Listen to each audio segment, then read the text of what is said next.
Angela, did you get the sign-in sheet? Good, okay, welcome. No problem, no problem. Any general questions or observations for staff with respect to the reports or sort of where we are in terms of data? We don't, I think we have one more memo coming that pertains to SROs, but otherwise we've come to that point where we've completed, correct me if I'm wrong, the staff data presentation. So this is a good opportunity if there are still questions that we have that would require further research or questions to the various city agencies to get them on the table. I just have a thought, and it's not concrete at this point, but just that it would be useful after we've gotten all these reports to kind of think of like a dashboard, like here are the key metrics, here's some graphs that kind of hit the big points, and I think we've talked about them over some of these meetings, but maybe not necessarily for the short term, but to kind of think what are the key data points that drive our decisions, and can we kind of represent them visually in a way that's pretty understandable both for us on the board but for the public also. I'm just thinking, I don't have anything more specific than that, but we absorb so much data, and it's just hard to kind of boil it down to its essence. And so thinking about tools that help us do that would be a useful exercise, at least for me. Are there particular data points that you would think need to be included in the dashboard? So for instance, talking with Danielle, I think the historic vacancy rate over time is important. The chart about, rent increases over time. It seems like each of our reports probably has like a key issue that could possibly be represented by a chart that kind of says where we're at today and maybe where we come from, and to the extent that we could project where we're going to be. But so if the changes to the rent stabilized housing stock, that maybe the size of the housing stock over time would be kind of fundamental data from that chart for the number of units. Yeah. So and then from the housing supply report, it would clearly be vacancy rate over time would be kind of a key dashboard item, I would think. The inputs of the PIAC. The main inputs of the PIAC, I would put on the table. The total over time. Over time. It's a lot to put on a sheet, but I agree. Yeah, we've done some historical data that we give out every year. The PIAC is one of them, and we follow the guidelines and what the proposed guidelines were, the final guidelines were, and things like that.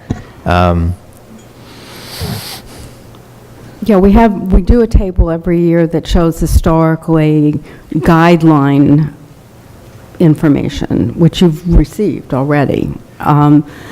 I don't know if there's a way of adding to that as a dashboard, in the concept of a dashboard, some of these other metrics. And I'm thinking, so the statute gives us a series of factors that we have to consider, and effectively a graphic for each factor. It might be a way of organizing it, and that kind of and maybe this data exists scattered throughout our reports, but kind of bringing it all together at the end of the data collection period that we're the empirical data collection period that we've gone through, and kind of saying, here's a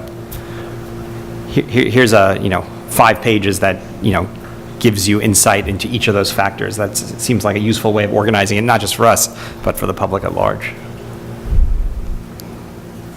Okay. Or it's this is just thinking out loud. Yeah, no, the only thing that comes to mind is that each board member has different opinions on what data points are important. So for staff to determine those, it puts us in somewhat of an awkward position. I'm going to be choosing what's going to influence you. Okay. So I'd rather have it more like a like you pointed out a few of what you want on there. Okay. That's the only thing that I would sort of be hesitant about, is us choosing those data points and determining which ones. So maybe we could all email what we think are key ones and see how unmanageable that is. You know, Okay. Yeah, manageable is the right word. Yeah. I mean, some of it is certainly, like for the example, the changes report, the tables in the back, the appendices, there are the additions and subtractions over time, and where we stand with that. So, some of it I think is there, depending on the report. Yeah. Well, there might be a way of doing, I'm just thinking conceptually here, of doing a sort of dashboard, but you could have sort of backup to it, that's also somewhat more accessible than going through all the reports. The idea of getting it in just one document might be a little ambitious, but getting the highlights, what you're calling the dashboard, but with some, kind of supplemental materials for people who want to dig a little bit deeper, something like that might be more manageable than trying to get all this on one. That's what I'm interpreting you mean by dashboard, which is just kind of this one page that tells you everything. Yeah. So, some variant of that. Yeah. But it sounds like what, from Andrew's perspective, what we all need to do is maybe review where we are as members of the board in terms of what we'd like to see in a kind of summary document, and also what on reflection we feel is still missing, or is there some metric that where we haven't gotten so far that would be helpful. Shayla, you had something you wanted to add? I was just going to ask, because we asked HPD when they were here if they can provide us the chart they provided the year before with all of the new construction or the Housing Connect numbers, like the sizes that they're bringing in and the income levels of those folks. And also, they had demographic information. They have a ton of information. And I don't remember seeing that for this year. And I think it's really useful to think about when that section of the government added housing, to know actually who's getting that housing and at what level, and then also for us just to because most of them are going to be regulated, is my understanding, and so are regulated in some way. So, and if they are regulated, they're probably impacted by our decision, so that we can think about and see what that demographic looks like, because we don't have any. Yeah, I know they responded somewhat to our questions. I'm not sure. I have to go back and see if they specifically spoke to that, but I had sent around what... I'll look up, Layla gave us a long, legal-sized paper, and it was, amazing. I had never seen data, put together like that by a city agency. It was, really good, the way it was done, and then, the information that was under each section. And I'll look at it and then maybe tell you which one I'm talking about. Yeah, other than that, publicly they release the Housing 2.0 summaries that they do. And it discusses the housing that they've built and the affordability levels and the people that it's impacting. So that is there, and we could certainly send a link around to that. So some of the information will be in there. They have a website that they update every few months with the more current data from the Housing New York plan in terms of how many units have been produced. But it's not the connect numbers, who's actually living in that housing. It's what they hope to be building. I think that's different than who's No, actually. the website is what they build. What they build and who lives in. We could send that link around. Just in line with some requests of city agencies, I've been curious about the proposed HUD changes in the rent-to-income poverty threshold, and I'm wondering if any city agencies have done preliminary studies on the impact of that on rent-stabilized housing and tenants. I'll see if there's anything out there.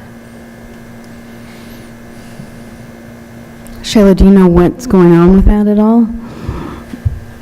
Other than the projections is that it's going to be something like 35% up from 30%. And some folks will see anywhere between, the high end, $200 rent increases, specifically to NYCHA tenants. So there's there's not a lot of specifics right now, other than Just the big It's coming number. down the pike, we know it's coming, people are organizing around it, but there's like not a specific number that they've landed on. Yeah, I hadn't heard of any reports that analyze this because it's not Yeah. really finalized, but we'll see. I mean, we could certainly get you what they propose to do. I mean, it might be internal reports. They might not have published anything, but it'd be worth asking what they might be able to share with us, preliminary. Who would have that, HPD? City planning, maybe? I don't know, they may have something on the HUD website. I mean, HPD may have something. I'll contact- Who administers Section 8, though? Isn't it HPD? It's HPD, and the bulk of it, though, is NYCHA. But, Okay. It's all three agencies. There's different agents, yeah, but the bulk of it is NYCHA that administers Section 8. So they may have something as well, but I don't know if they've had anything yet, because there's nothing that's finalized. But I could try to find out what's out there, certainly. Thanks. Okay. Any other data-related requests or observations in terms of what we need to know? No? Okay. So additional board business and discussion. As I've let everybody know, I wanted to add to our agenda for today a discussion of the conduct of the hearings and whether and to what extent we should change the rules that govern how we conduct the hearings. Before we get to that, I just wanted to announce, I think, a very positive development, which is that for our 5 public hearings where we hear testimony from the public, we will have a presence by both HPD and DHCR, so that to the extent people have issues that would be appropriately addressed by HPD or HCR, they're going to be community outreach representatives at each of the hearings. So that's new, and I think will be very valuable, since a lot of what we hear is about the are issues that are not directly addressed by our rent guidelines, but are matters that are within the jurisdiction of DHCR and HPD in terms of housing violations, et cetera. Yeah, Kathy, this is maybe getting ahead of ourselves, but have we thought about the mechanics of it? Like, are they going to be sitting outside and people can come up to them? Are they going to be sitting in and listening to testimony and talking to people after they say, I have a problem with my heat or something? Andrew, I mean, you've we're been sort of, having the conversation. our initial thought was have them outside in the lobby, and as we hear testimony, we'll refer them to go to the table. So we will Right, connect right. them. Right, so if there's an issue that we don't handle, whether it's they need, they have a heat-related problem, or want to file an overcharge complaint, or something along those lines, we'll send them to either HCR or the HPD representative. That sounds great. So it's sort of a, it's our new thing, we'll see how it goes, and we'll start that way, I think is the best way to do it. So on that HUD conversation, I just found some numbers of some folks who have done some analysis, and they're thinking that the gross income will rise to 35%, and nationally that would mean that people's rent would go up 32%, or $1,280 annually on average. And that would be a proposal to collect $2.3 billion additional in rent. Yeah, that's all, that folks have done. Where is that from, Shannon? That's from, let me see where she works now.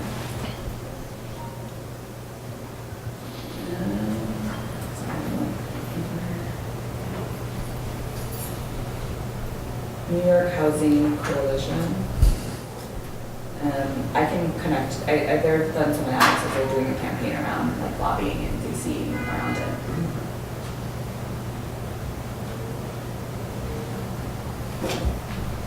If you could send me that, that would be wonderful. Thank you. Okay, so let's talk about the conduct of the hearings.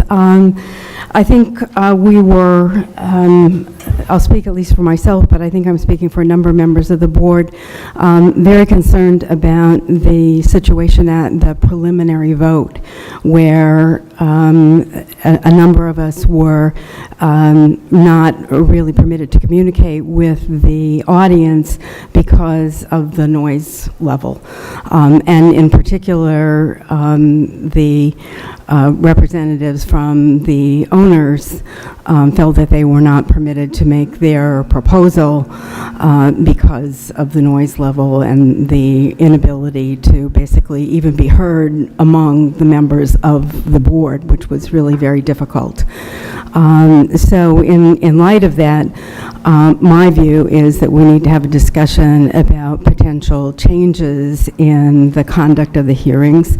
And along those lines, I have spoken to the Community Affairs Unit for New York City, for the mayor's office, and a recommendation that I've received from them is that we adopt a similar protocol to the protocol for town hall meetings that are conducted by the mayor out in the boroughs, the same way that we go out to the boroughs and conduct our public hearings and hear public testimony. The main differences in that approach from what we have had is that in addition to whatever security is provided by the particular venue, either community affairs officers or in some instances school security officers do initial screening of the audience, and in particular they do what is called a light bag check, among other things, looking for material that's not permitted, such as noisemakers, drums, et cetera, which are not allowed in the hearing room. In addition, at the town hall meetings, signs and banners are not permitted, and so to the extent people try to bring signs and banners into the venue, the community affairs officers will hold them at the entry to the venue, and they can pick them up on their way out. Those are the two, I think, most significant differences from the way that we have conducted hearings in the past. I think the view is that the presence of some level of security, as well as the prohibition of banners and signs will just create an atmosphere that is more in the nature of a public hearing, as opposed to what often feels like more of a rally kind of atmosphere, especially with the noise level that we have experienced. We've basically, as I understand it, spoken with the venues. There's no particular problem with implementing this as far as the venues are concerned. They're happy to have additional support. So that is certainly one option to consider. I think that the most important thing that we need to really discuss is how to make sure that we can conduct the business of the board in an atmosphere where we can hear each other and where we can hear the people who are coming to speak to us. Even in this, although the situation has been somewhat less disruptive when we've gone out to the communities, there have been situations where people's testimony was interrupted by loud chanting, noise, et cetera. We've had to take pauses in the hearings in order to just be able to hear the testimony of the people who come to tell us their story, which we do want to hear. So I think we need to have a situation that is more conducive to everybody having a fair opportunity to be heard than what we saw at the preliminary vote. So that's my introduction to the discussion, and I'm interested in hearing what views others have on potential changes that we could make. So, I mean, my concern, like yours, is that we spend the maximum amount of time listening to what people have to say. I mean, that's why we're there. So I agree, I guess I'm not, so I agree with sort of the baseline goal.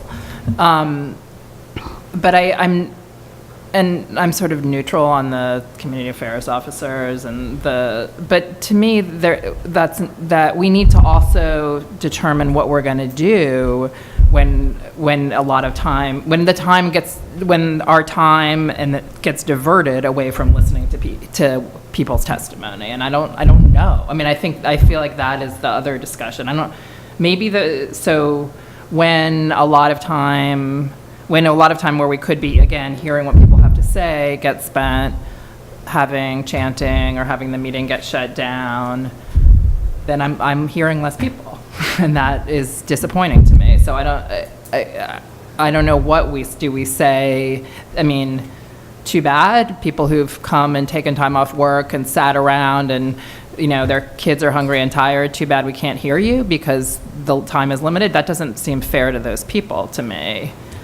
So, to me, I'm interested in the people who have spent the time sitting around wanting to talk. And I don't know what, so we could do something very punitive like end the meeting, but that doesn't seem fair to me, to the people who want to testify. So anyhow, I'm just saying this, I don't have an answer. Okay, thank you. Other suggestions, comments? I would just say I support your, the proposals that you have set forth. Yeah, Rodrigo. Yep, I think, the goal is to have everyone be heard, obviously, and we talked about how important it is for owners and tenants and the crowd to be heard. I do worry about, we're not the mayor. We're not, or hopefully, at the same level of risk as the mayor. And I would caution against having, and we've talked about, just a presence of uniformed officers or anything that might feel intimidating or unwelcoming to folks that are coming to express their opinion.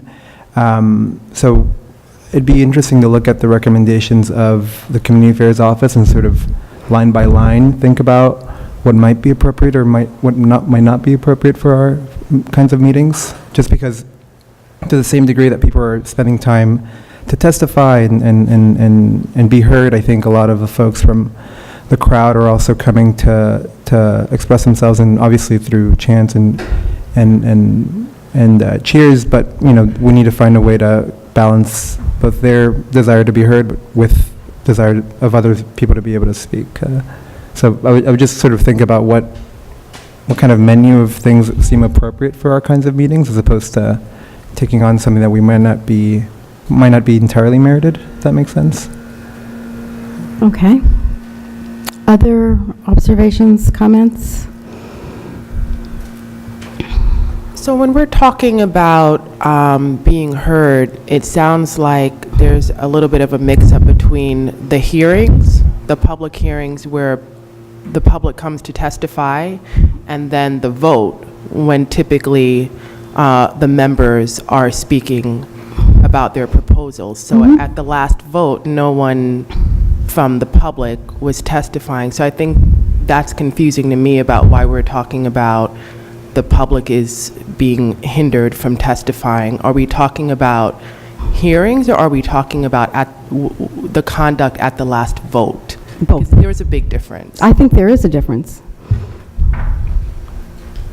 So is the concern that people from the public coming to testify are not being heard? Because what traditionally has happened is at the hearings, they're not the same as the vote. So I think that's... Well, the level of disruption has not been as extreme at the hearings as it was at the preliminary vote. I think that's fair to say. There's no question about that. At the same time, we've had hearings where we've been in the middle of someone's testimony and a group of people have come in, chanting and expressing themselves, and we haven't been able to hear the testimony of a tenant or, someone else who's come to speak.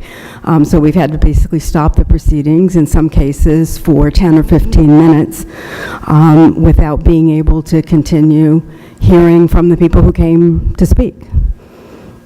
And then depending on what has transpired during the hearings, at least, and I'm talking about the ones that I've been to for the last 2 years, there's situations where something that is said inspires a reaction from the crowd that then continues into what I would describe as more of a demonstration, prolonged chanting, etc. Again, we're not able to continue with the hearing. So it applies to both. I'm not, clearly the vote is at a extreme level of interruption of our work in comparison to the hearings. But I think that what is important is for people to take some responsibility for maintaining a forum in which everybody has an opportunity to be heard. So who are we talking about in terms of who should take responsibility? I think that the members of the audience need to take responsibility. I think when you come to a public hearing, there is an expectation of a certain level of decorum and a certain level of respect for the people who are conducting the business at hand and the speakers who are providing information, in this instance, to the board. I think that's, certainly you go to City Hall to testify, you go to, other kinds of hearings, the expectation is that there will be a reasonably respectful environment. What I would say to this is that it sounds like we're talking about, there are two issues that folks have brought up, is noise and hearing people's testimonies, and the solutions that you mentioned include not having people bring in banners and trying to check bags. And so I do feel like those are not addressing the immediate thing that people have brought up as issues of people not being heard and the noise. And so I do feel like, I think that we should think about our response being comparable to what we have identified the issues to be. And Not, what would you suggest? I don't know what banners do to create noise. No, I'm asking you what you would suggest Not as the having- alternative, yeah. Oh. I don't know if I have the right answer. I think these hearings have, and Andrew, you're like our history wizard in this group, but before 20 years ago, the RGB, people would come to hearings and they would bring banners and noisemakers, which I think that's why there's no noisemakers. And at hearings now, they would. Well, there are, they're just Right. not prohibited, they're just not Right. permitted. They're not permitted. And I think that the behavior and the response of the board wasn't necessarily to do what we're doing right this second. I don't know because I didn't sit on the board then, but my understanding is that there's no rule about no banners No, there hasn't been historically a rule. right.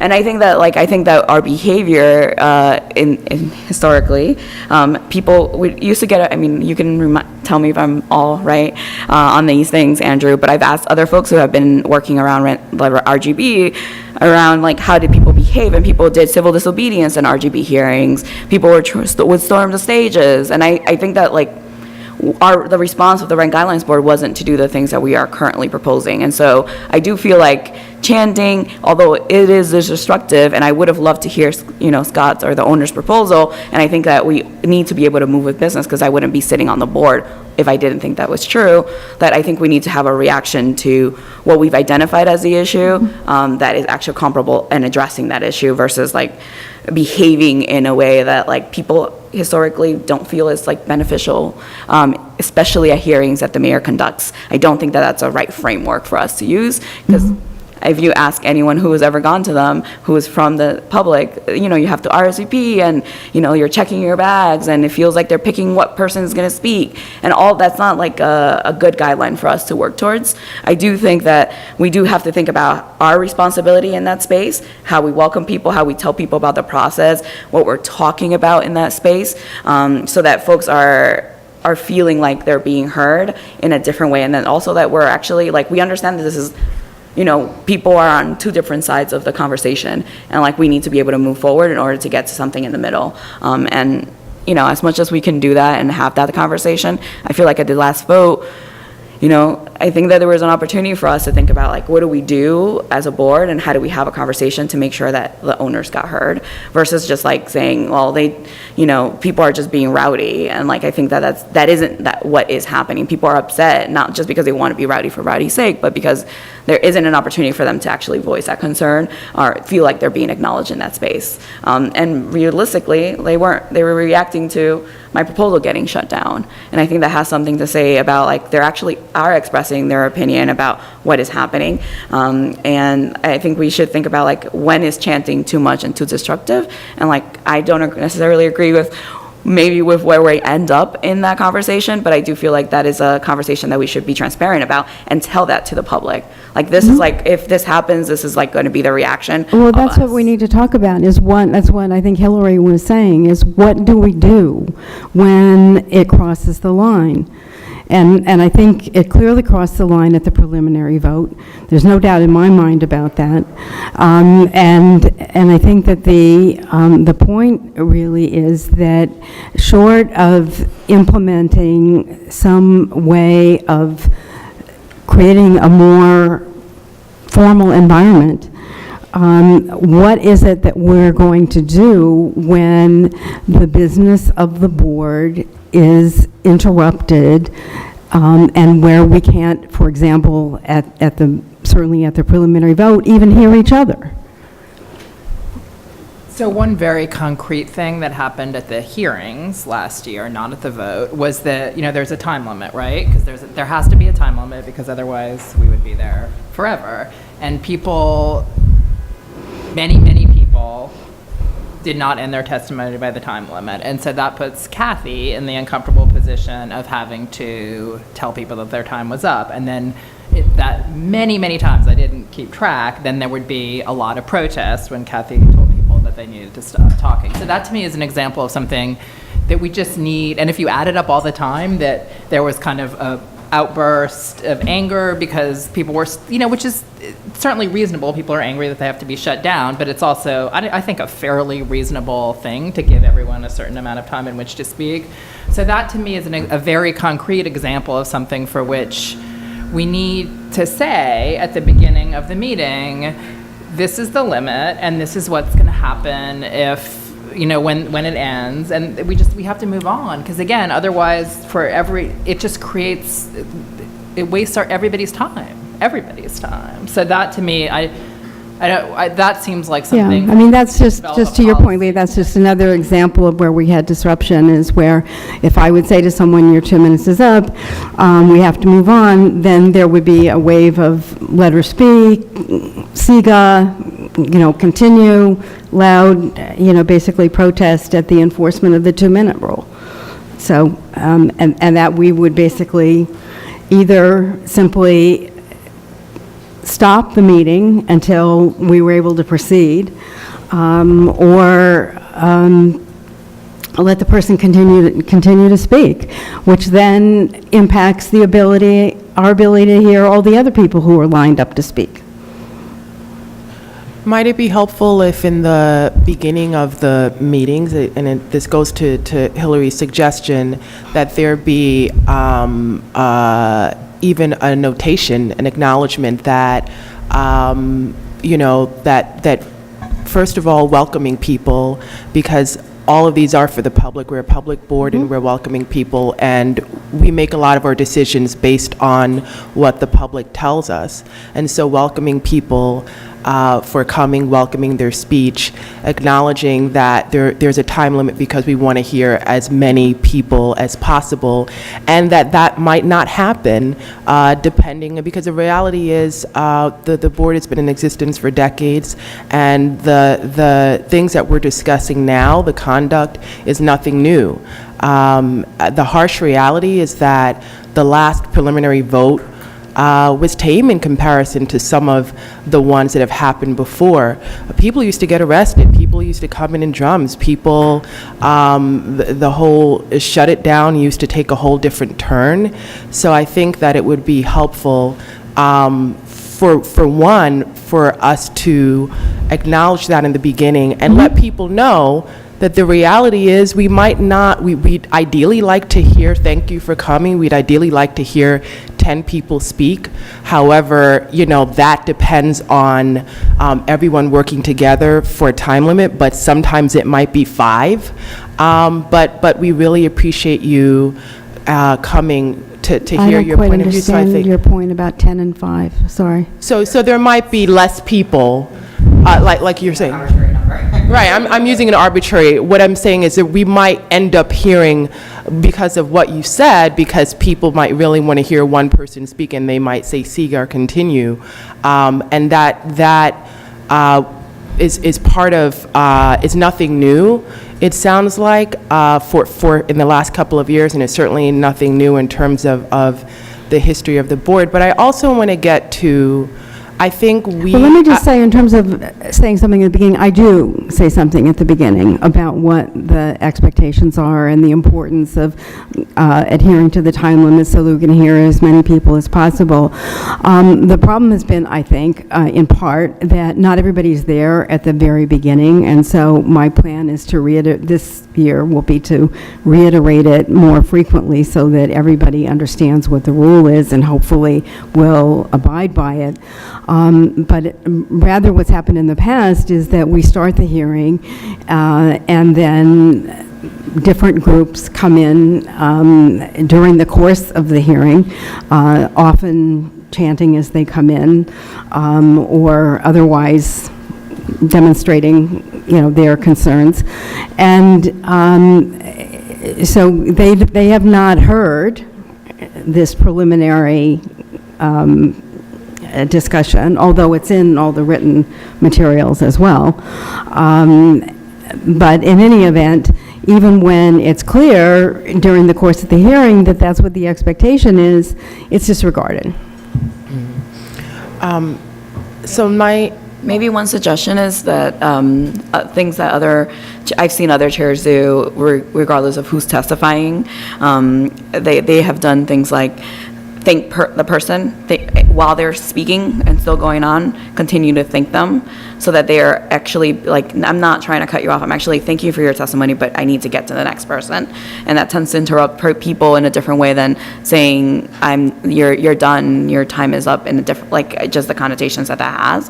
And I don't know if any of these, I think we could be really stringent, and that doesn't mean that people are still not going to come and have their voice literally be heard in the space. But I do think that, like, to everyone's point, and I think that I solely agree that, like, we need to be able to get board business done, that I do feel like acknowledging and having the environment feel different for folks is important. And I do think that, like, to the point around whose responsibility it is, I think that that's like something we should discuss. Like, should it always be you asking people, thanking people for in that space? And so can we all figure out how to take responsibility as a group and support to make sure that we move on with business of the board?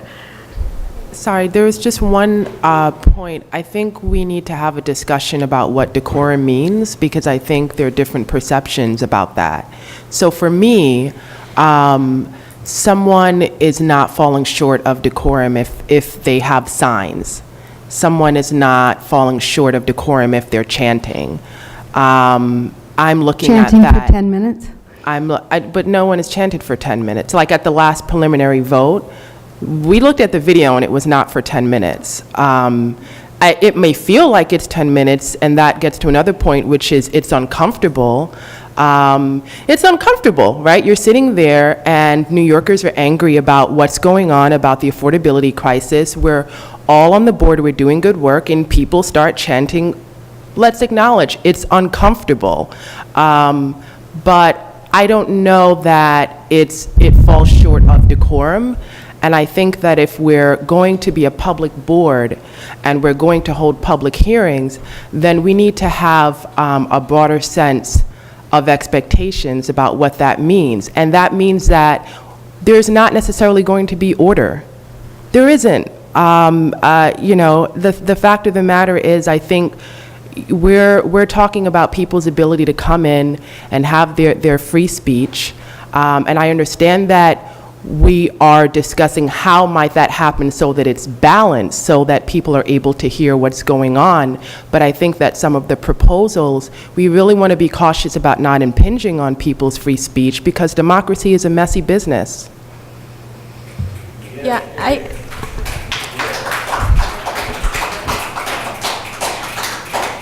I agree with some of your points, and the last meeting was my first meeting, so I don't have a great baseline, but a couple things. One is the expectations. I think that you do read the rules in the beginning, but it's also along with a lot of other things, like the purpose of the board and like a lot of legal verbiage, that it's easy to kind of not pay attention to any particular point in there. So there may be an ability to call out specifically, especially if the expectations have changed from the last public hearing to this one, to specifically call out what's changed. I think that's probably good and fair. The other thing is, I also don't think it's about a decorum level. I think people are coming to express themselves, and I think that they have a right to. The question is, what parts of the meeting are critical to preserve for the functioning of the board, and how do we keep that going and then give people the ability to express themselves at the same time? And then the third thing is, what are we going to do, as 9 people trying to move the business, if we don't have an ability to enforce a level of non-chanting that we can't? And I think that was part of the problem, too, at the last meeting, was that there was confusion, definitely on my part, and probably because I'm new, but I felt that there was confusion amongst the 9 of us as to how to proceed. And I think that's probably one of the bigger problems in terms of what we're here to do, which is accomplish certain things at each particular meeting. So again, I wouldn't want to put it in terms of like how people should behave versus how they shouldn't behave, but it's what do we need to do in order to accomplish like the set couple things that we need to, or we are intending to accomplish at each meeting. Yeah, that was my notes. Add is the like people organized to have these public hearings. We asked for interpretation. People have fought for a long time to be heard on the board, and felt for many years that they weren't being heard, which I think why the numbers were so low for so long. And I think that we should be proud and encourage and figure out how do we celebrate and make sure that we get business done, like the engagement, the level of engagement we've gotten as a board. I mean, now we're having over 300 people testify a year, and there's turnout in every hearing, and not everyone who shows up is testifying, so there are thousands of people being engaged in this process, and I feel like that's something to really be proud of. I think the challenge is that with that growth, we've had, I don't know what some growing pains, which is like now we are unable in some spaces to like not proceed the way we as a whole, we've identified the noise. Well, I think it's pretty clear that the board very much welcomes this level of participation. We added a hearing in Upper Manhattan. We've added simultaneous translation in the Bronx. I think this board has been amazingly encouraging of the participation of the public, and particularly in the public hearings. I don't think there's any question about that. I think when you talk about some growing edges, and I think that that's like what we're trying to figure out. I don't know if that means that things are getting bad. It just means that we have to figure out how to make sure we grow with like the engagement we have. Because what would happen if all 2.5 million people that get rent stabilized all of a sudden get mailings, right, to come to hearings? Like that means that we're just going to have to function in a different way and think about how do we grow with that. And I hope that as we continue to do this work, that more people are engaged both on the landlord side and the tenant side in order to better help us make a decision. And I'm not saying that like we're not acknowledging those growing things and the commitments we've made as a whole. I think that it just means that like we have to make sure that we don't start to behave the way that the board used to behave, which creates an environment where people don't want to come, and we have 50 people total in a year come and testify, and a lot of them being like, in the day when the hearings were in the day and all of those things. And so I think with all of that, I don't want to like just say like, oh well, this happened, let's just behave in this very specific way, but think about like I don't know what banners, what problem banners arise. I feel like most of the venues that are in schools do have metal detectors. The other venue that we use in the Hunter, they checked people's bags also. The other space that had concerts had the metal detectors and they checked people's bags. And so I do feel like we've had those things in or out depending on the venue, and I think that that's worked fine. I think that like how to address the sentiment in the room is a different thing, that there's no way of policing because you can't tell people not to say it. Like, you can't police people's mouth. And so we could say, like, if you are doing X, this is going to be the repercussion. I think that's a conversation we should have. Well, that's the conversation I really would like to have, is what, because it sounds like you have some ideas about this in terms of what the board can do in the moment. I think, something that you mentioned was an overall, like, how the board has been welcoming this board and in the more recent years. And I think that the tenant community, obviously, the fact that there were rent freezes, and the fact that there was a recognition that was historical from this board about how important that was to keep affordability. That's clear, clear, acknowledged, felt, appreciated in the tenant community. I think that we should be careful, though, not to use that to now make an extreme position now about how people are conducting themselves, because let me give a couple of examples of why I think it's a bad time to do that. In the last month, a black woman at Yale, one of the students called the cops because she was napping in the lounge.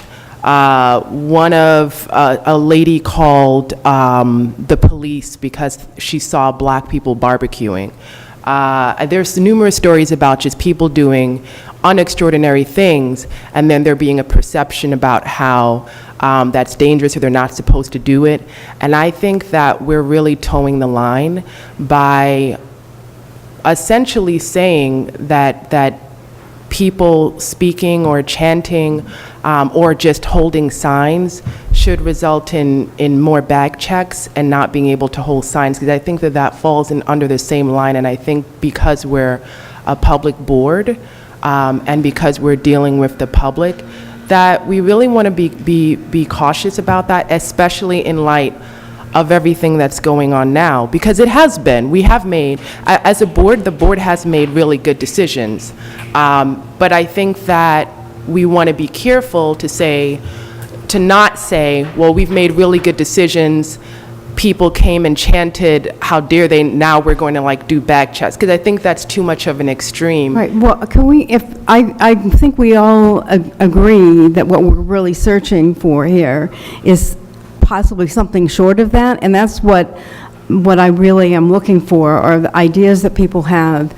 If this feels as though it is the wrong response, then what is it that we can do, as Hilary was saying, during the course of the hearing, to make sure that we have an appropriate environment in which to hear what people have to say and to conduct the business that we're supposed to conduct. So question, what has been done before? I think some people here might be able to answer that, because I don't know that some of the stuff going on is new. What's been done before where we're at a vote, there's our proposal, and then there's noise? What's been done then? People wear earphones. The whole board has worn earphones so that they can hear each other. I mean, we've taken breaks also, right? Andrew, in the Bronx hearing a few years ago, we actually all took a break when it felt like we couldn't move on for whatever reason.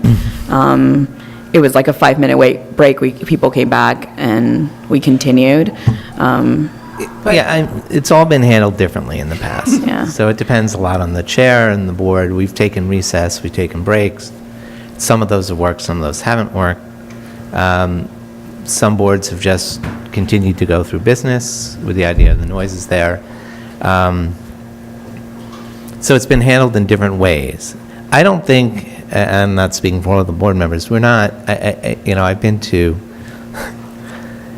25 times 50 of these voting things. So I don't think we want to hear a pin drop. I don't think that's the point. And I don't think that chanting is something that this board is trying to eliminate. And it's always been there. So I think that, will continue. And I don't think the board is trying to get rid of that Hardly. completely. No. it So I sounded think that's like, going to be a part of it. And, it's ebbed and flowed over the years and what's happening. So there's different ways that it's been handled. I mean, it sounds to me like, we have two separate issues with the hearings and the votes, and so, the hearings are next, so maybe we can talk about the hearings as the next item, and I think the question that I heard that I still don't know what the right solutions are for, but the more immediate question is about the enforcement of the time limit, and I don't want to be disparaging to past rent guidelines boards, but, I would hesitate to look at the past rent guidelines board as the metric, because I think these are historically known as probably the most vocal, and that, I think that the model of looking to other public hearings and how they work and maybe taking from those was the intention of this. But the 2-minute rule in every public hearing that I go to, whether at the city council or the landmarks or city planning, the 2-minute rule is pretty regularly enforced, and there isn't much of a reaction, so that's new to me, and I haven't seen the reaction to this committee trying to enforce that rule, so maybe we could talk a little bit more about that, because I haven't seen it personally, and I'd be curious to see what people think about what the right way to enforce that time limit would be. And yeah, again, I know I'm slightly obsessed with the 2-minute rule, only because it just adds so much time. There's so much friction. If every single time there has to be a 5-minute disagreement Negotiation. about the 2-minute rule, then we hear less people overall, because some people get frustrated and they go home. And I don't think it's right to say, as Leo suggested, well, sorry, everybody, if we want to, if your initial speakers go on for a long time, then we can't hear the later speakers, because who knows if the initial speakers represent everyone in the room. To me, that's kind of random. I see the point, but I don't think that's fair to the other people in the room. So, And that definitely happens. People leave. They'll sign up and they leave. yeah, they And get so- tired, they have kids with them, they're hungry. I mean, it's totally understandable. So I think, again, I don't want to sound so rigid, but I think the 2-minute rule is sort of a little bit a very good example of, I think everyone we really want to hear everyone, and if there's so much friction, we hear less people. So I don't know what, and Well, what I've been told as well is that in the past, when I have let people speak, then that just encourages other people to think that the 2-minute rule doesn't mean anything. So, I'm getting mixed messages here in terms of the situation, and so it's a kind of damned if you do, damned if you don't scenario at this point, which is if you enforce the rule, then you're cutting somebody off who maybe deserves more time, but if you don't enforce the rule, then basically everybody doesn't pay any attention to the rule. No one's ever going to be happy, is it? But I think we landed in November that the 2-minute rule seemed fair, and we wanted Yes. to hear as many people as possible. And so we haven't had a public hearing where people have testified yet I think that short of us sharing responsibility about enforcing the 2-minute rule, I think that's one suggestion of a solution. Thanking people in a different way, reminding people consistently that there are 2 minutes. I know that it's probably going to be annoying, but as many times as we need to, even after people speak and go over their time, say again, this is we need to hear from everyone. We want to hear from you all, so that folks are constantly reminded of that. And I think that short of that happening and seeing what happens, I don't know what else we do. Well, I was interested, it sounded as though you were pointing toward maybe some shared responsibility for enforcement, and I wanted to know what that looked like. I think it could be we rotate once people go over 2 minutes, who says, thank you for your testimony, and we have to move on, and then recall the next person's name. I think it just, I don't know what else to do short of that, because in other hearings, like in rezoning hearings, we just went through a rezoning, folks will go over their time and they're just reminded again and again that like you can't go over your time. No one is removed from the mic. They're not checking people's bags. They're not doing any of those other things in order to move on with the process. And so we just have to think about like what could we be doing in those spaces so that we like move along. Well, I think what you're able to do in the other public hearings is you're able to finish the sentiment, right? Like you don't like stop mid-sentence. You're able to finish the thought that you had, but then there is like a polite kind of, or not so polite, please move on. But I do think, again, I mean, like, you know, I think reiterating the 2-minute rule over and over again, you know, not everyone's in the room at the beginning, not everyone remembers over the course of time, and I think the more frequently you acknowledge it, the more people will understand that that's a rule that's important to adhere to. And then the other thing is, you know, if in actuality the consequence of someone running over their time is other people get to speak less, is there like a visual way to kind of demonstrate that too? And I don't want to cut people off, but like, you know, if there is a minute in between or 30 seconds in between people switching from person to person, that clock runs visually as well. And then the clock starts at 2 minutes, you know, after a reasonable amount of time. And my understanding is that there's certain exceptions, and we should also be clear about what those exceptions are. I know that there's an exception for a translation. I know that there's an exception Yes. for people who have mobility issues, and so acknowledging what those are. But, you know, I think keeping the train moving is, I think at the end of the day, everyone sort of appreciates an efficiently run meeting. Yeah, Restricted by time, really, in some yeah, no, that's the main thing. Yeah. We're restricted by time. I mean, it's not we don't own the building, so Yeah. there's a time limit. I think from the discussion, if we can somehow get to the 2 minutes, I think we'll be, things will run smoother. And if we can all be a part of that, maybe that's the solution going forward. And I also, for me, I'm up there the entire time, and at some point, when people start speaking over, you stop listening. Yeah. Because all you're looking at is knowing that and I know how many more people we have. We got 50 more speakers, and I'm thinking in my head, we got to move on, and I stop listening. So I'm not speaking for anybody else, but I'm speaking for myself. At some No, it's point, potentially not effective, just because when it's you not start getting effective involved because- in the 2-minute issue as opposed to hearing what they have to say.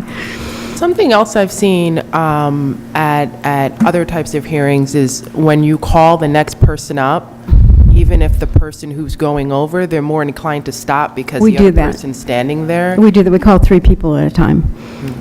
They're all supposed to line up, it's part of keeping it moving.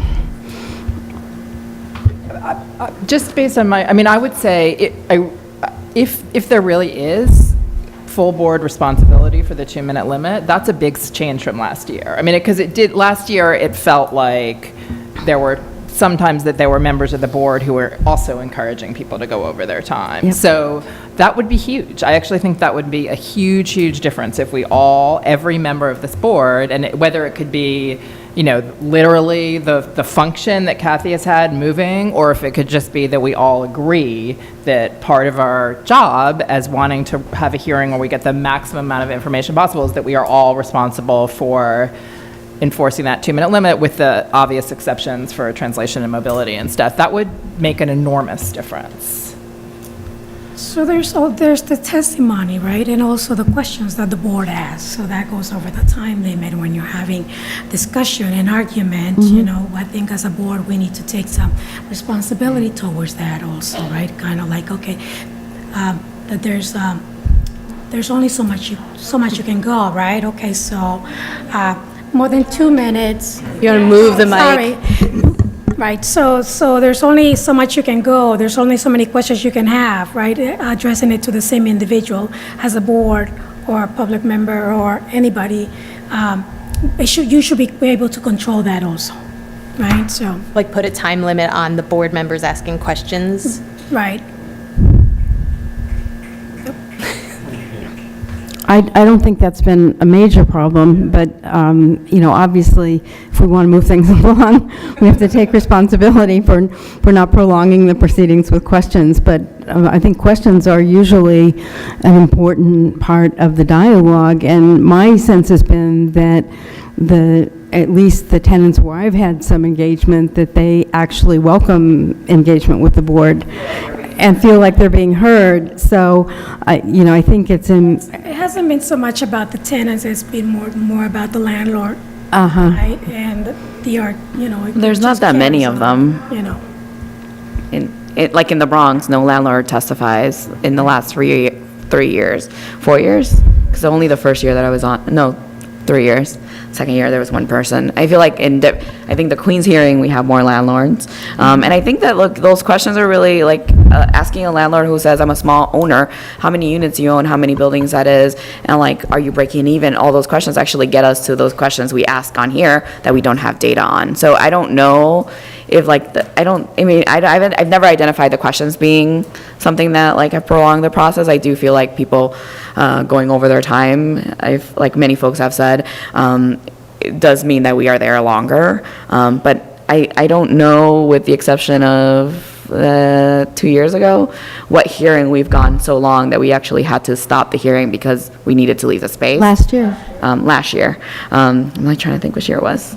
And so I do feel like that is something, and that only happened in one hearing, which is in the Bronx, where we have the most number of people testifying. And so I do feel like we should think about like how extreme this is and like how vastly whatever thing we implement is. Because I think we tend to be talking about very specific things, but we're not calling them out a little bit sometimes. So I do think that we shouldn't, I think I'm in full agreement that it's 2 minutes. We encourage people to like continue to remind people that it's 2 minutes and figure out how to like, I think that what you said, like, thank you so much for testifying. Can you finish that thought and actually wrap up and then call the person's name again so the person's behind them actually creates a different environment for folks. Not all the time people come up and actually stand behind. Sometimes they stay seated. And so maybe we can do more to like get people to like feel like they have to come in and go so that we can move on. And the other thing too is if there is a shared expectation of the board, enforcing that, which I'm fine with, I think it should be clear as to what we're expected to do. And also that is also clear to the audience that is what we're expected to do, because I would hate for, someone to be cut off by anybody, but, as an owner rep, that think that I'm telling them to stop talking because I don't want to hear them talk. I don't want to convey that. So if there is going to be some expectation that we are going to jump in and enforce, which I'm fine with doing, I want them to understand that that's what we as a group have decided to do. The thing I'm really glad that you brought that point up, because the thing that popped in my head is it definitely sounds like an alternative, but I don't know how effective it would be, because I think, if the person isn't perceived as neutral, even if you have great points to say, or you're just saying, it's 2 minutes, then the public might really take that the wrong way. So it might be better suited for the most neutral party, which I don't even know if it's the public members. I don't think so, really, the chairperson to take that on, because I think we all know that the public members... Well, it's ultimately my responsibility. I was just going to say, we all know that the public members have sort of like this heightened scrutiny, obviously, already. And I think once you sort of... just thinking outside of myself here as a tenant member, some of the hearings and meetings before have been contentious, and I think you're Hillary or whoever is saying, it's only 2 minutes. That might lead to some friction. That's just my thoughts in terms of thinking outside of myself as a public member, and also for an owner member to say. So it might be, I don't know what your thoughts are, but it might be more appropriate. Yeah, I think it's a good point. I think it's primarily my responsibility. I think what's important is that there is a joint support of that. as opposed to undermining it, which has happened in the past. And so I think... Right, can you be specific? Because I feel like I hear what you're saying, but I don't understand what you're specifically referring to. No, I'm referring to situations in which I've asked people, I think politely, to wind up their presentation, have had to interrupt them several times, and then basically you or Harvey has said, let her finish. I mean, it's been a direct, you know, I mean, I'm trying to enforce the rule, and basically you're saying... I've never said let her finish. We've never used those expressions. We've asked questions to dive deeper on what we think is important about that specific person's testimony. Maybe I'm misrecollecting, but I certainly know that it's been challenging. Kathy, I'm going to need to leave. Are we Yes. going to take some kind of vote, or was this just a conversation? I don't know that a vote is really necessary. I think I have a pretty good sense of, people's respective views about this. I have some further research to do about what makes sense in terms of going forward, but I think we have a good consensus around some of the very specific things that need to be done with respect to the next hearing. What I would hope is that the people who are attending the hearings appreciate that we're trying to hear from everybody, and that we want to have an open dialogue with as many people as possible. And that's the ultimate goal here, and not spend time, sort of dealing with the what ends up being a distraction when we have a limited amount of time. And so, Can I go What back? are we in consensus about? Just so I'm clear, because I don't know what the consensus I thought we were in consensus about enforcement of the 2-minute time limit and reiterating the expectations periodically for the benefit of people who did not come in at the outset, and that the enforcement of the time limit would be supported by the full board. If I misread the consensus on that, disabuse me. And so we're not of that doing back notion. checks, we're not taking away signs? Well, I'm going to have a further conversation with Community Affairs and also with the legal department about that particular issue. But, I mean, I'm getting, my sense is that there's a desire, perhaps to try, at least initially, less dramatic changes and at least see if they work. And if they don't, then we'll have to revisit the issue. I just want to add that, thank you. I think that sums up what I would like to see as a next step, us really studying this a little further and thinking more carefully. I didn't mean to cut you off, I'm sorry. No, go ahead. But I do want to stress Leah's point, and I think others have made the same point, that the context that we're having these conversations in is very, stressful, and the context that the context in this country is really heightened, especially for communities of color and folks that are undocumented or immigrants. And as much as we can continue to make the case and promote the message that these are public forums, they're in New York City, they're for us to have public conversations, and that censorship or some kind of, we're not here to stop from speaking their minds. I think it's just something that we all kind of have to think about how we can promote publicly, because the perception can be the opposite, and we don't want that to be the case, obviously. I think, at least I don't, and I'm sure others might not. I'm going to have to excuse myself. I'll see Okay, you all thanks, next week. David. Have safe travels. Thank you. Or next meeting. Week after, Next. maybe. Next. 2 weeks. Week after.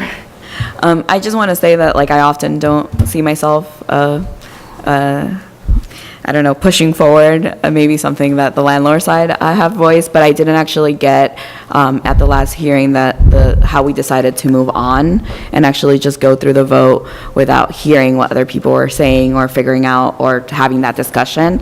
I also do think that, like, and I'm saying this publicly, so I guess you can hold me accountable to it. I don't feel comfortable in those settings, being approached and being told to, like, get my folks under control as if I know every single person in the crowd. I don't think there should be an expectation that that's my role in that space. And also, like, in the current state we're in, I don't feel comfortable being put in those positions. And so that, short of like us making sure we move forward in the thing, I think that that's just something I publicly wanted to say, that there shouldn't be an expectation that we can control any group in the room, regardless of our relationships with them, and should not be using those relationships to leverage them in their ability to express themselves. And regardless of whatever actions we end up taking as a result of their actions, I'm not in agreement or disagreement of like whether we should right now, because we don't have proposed ones, but I'm open to having that conversation if that's a conversation we want to have. I think on the other side, I would have been upset if landlords were chanting and I didn't get to make my proposal. And so we do really need to think about, like, what does that mean for the final vote and what are things we could be doing? Because I think everyone should be heard and needs to be heard, regardless of whether they're in the majority or the minority of the crowd or the group.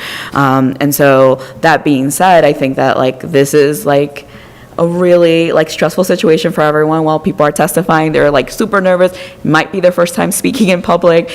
Maybe they like are sharing things that are really personal, make them nervous. So like the 2-minute rule, enforcing it, reminding them when you get up there.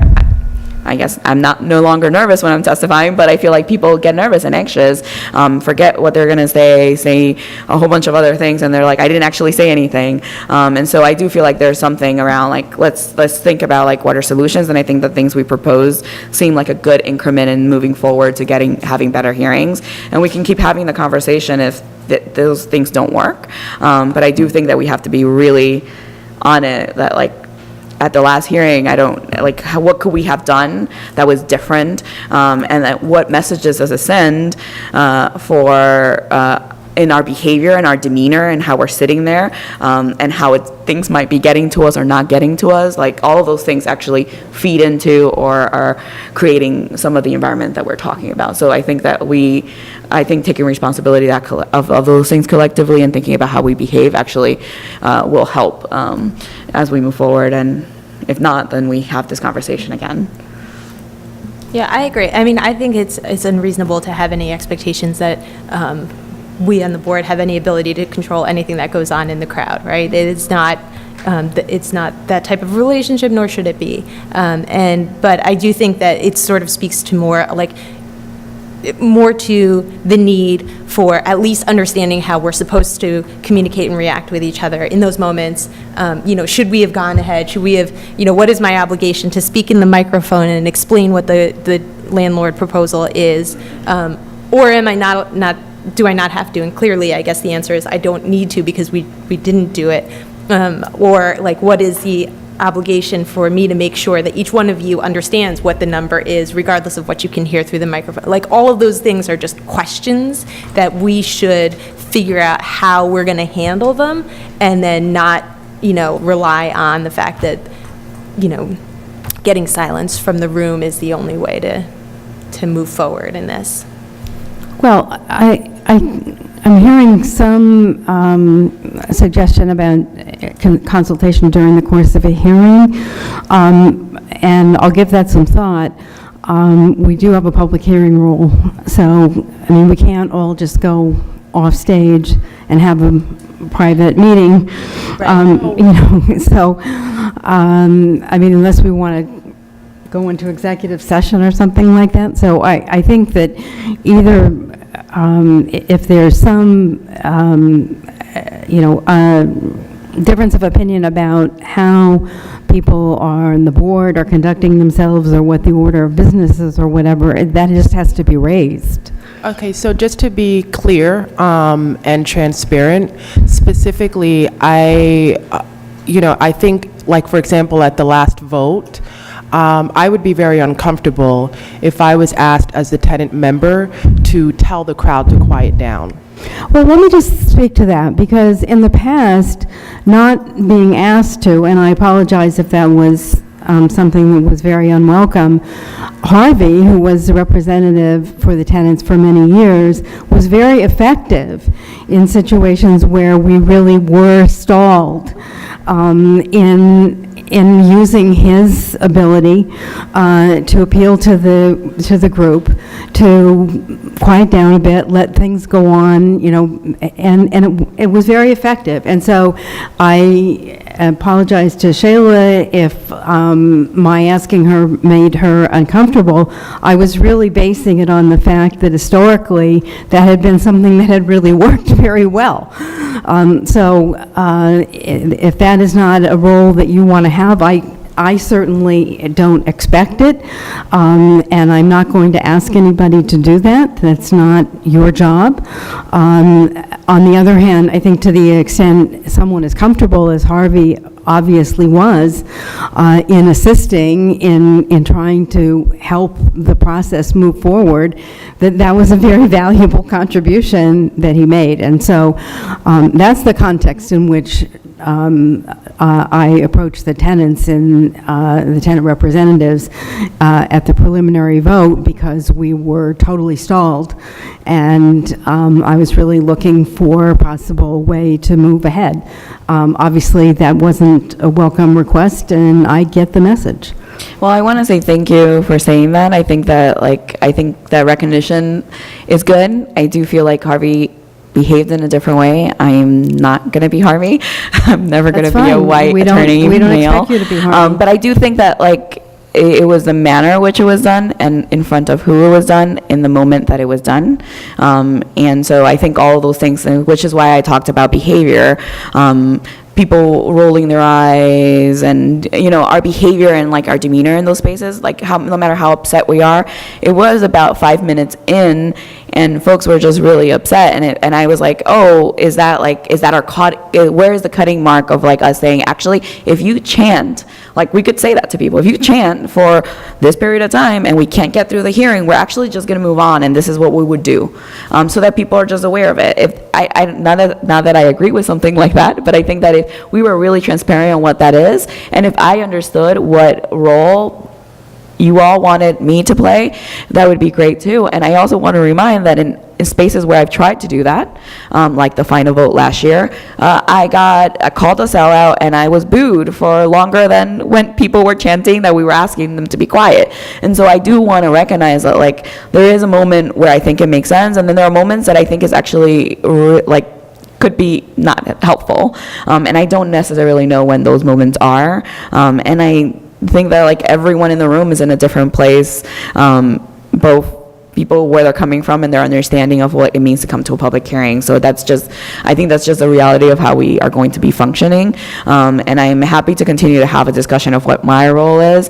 But like I said earlier, I think my role is probably not going to be policing folks who are in the hearing because they're mostly tenants. I think that is an unfair assumption to make, and I think that putting both owners or tenants in that space might not be the best situation. Having Angela maybe tell someone, your 2 minutes is up, might not be the best response once they realize that she's an owner rep, right? They might feel like they're being silenced. So I do feel I think we should continue to have this discussion as we move forward.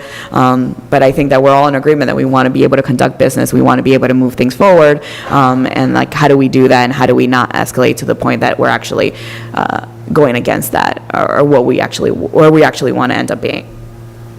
I'm for moving things forward, even after there's chanting for a little bit of time, business as usual, as opposed to not hearing. I would like to hear all of the proposals and just move through. I don't think I was clear until I guess now that I guess what's been going on is there's chanting and then we just stop. And I think one of the questions posed before was, well, what do we do? What's the other alternative? Well, the other alternative is business as usual and move through, because people are never going to stop chanting. If you try to stop, they're going to be outside chanting as long as possible. It's New York Yeah. City. Well, my recollection of the preliminary vote, and maybe it seemed longer than it was to me, was that I asked people several times to please let us proceed, et cetera. That didn't happen. Instead, things actually got more vociferous. So essentially, I made a decision that we should move forward, notwithstanding the noise level, that we just would have to do our business with the chanting happening. There was really no choice.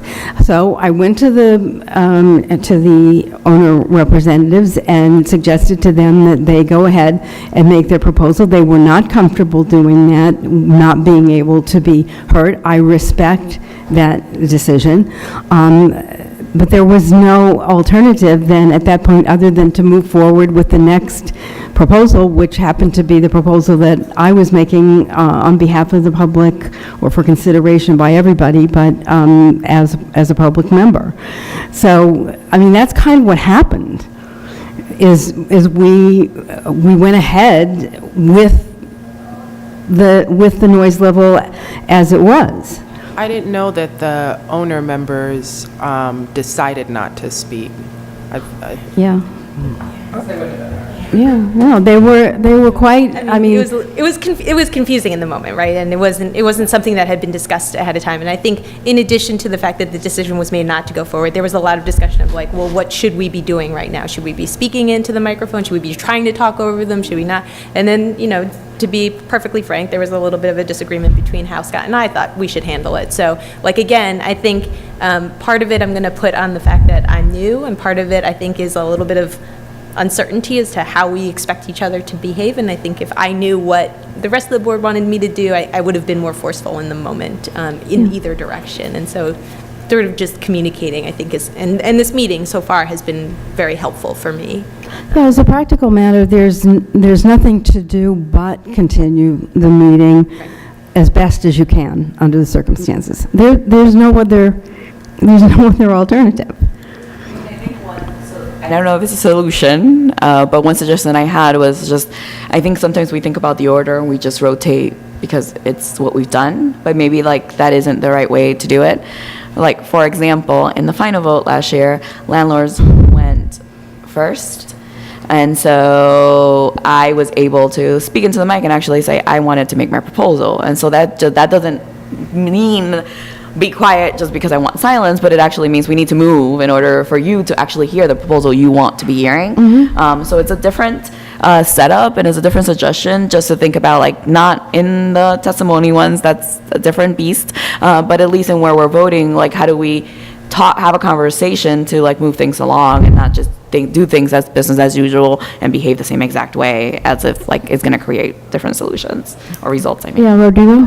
I want to just, another suggestion, and I know everyone wants to leave, but I think acknowledging the disruption is also a way of kind of letting people know that they're being heard. I want to acknowledge that there was a silent protest in this space today, and I think letting people know that we're seeing them and that we're listening and thanking them, and then asking to give us some time to move forward with proceedings is also just a way of kind of making sure that they know that we're looking at them and they're, have them hopefully see us.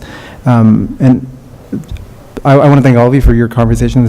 I didn't expect us to have this kind of conversation, and especially Kathy for bringing us together to talk in this way publicly. Hopefully the audience will sort of understand the challenges that we're trying to balance better as well. And I'm willing to keep having this conversation, obviously, as many times as we need to get this right. So thanks, Kathy. Thank If you, we can Rodrigo. have headphones, I just want to just throw that out there. I'm gonna vote against the headphones. I'm sorry. No, I can't. Right, I think it sends. Yeah. I think it also sends a I didn't mention it as an option. No, I thought I heard this is something. We something did that was it. happened in the We past. did it in the Oh. past. Other than the headphones, everyone else is hearing the same thing we're hearing, right? No. Yeah, and I think, and At the same time. you could ask around, but I think the crowd hears us. Yeah. Because the sound's very good in there. We not necessarily hear ourselves. So the high idea of the headphones was to make sure that we could hear everything. Here too. I I personally So- don't like that. But it does. I think it does- I think headphones sends exactly the wrong message. Is it because it detaches us from the crowd, or? Yeah, that's the Yeah. idea. And some board members wouldn't wear them for that reason, which is, I understand. Could be like newscasters, just to get. Okay, any last comments? Thank you, everybody, very much.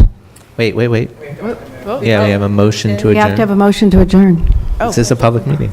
Yeah, great. Okay, we're adjourned, thank you.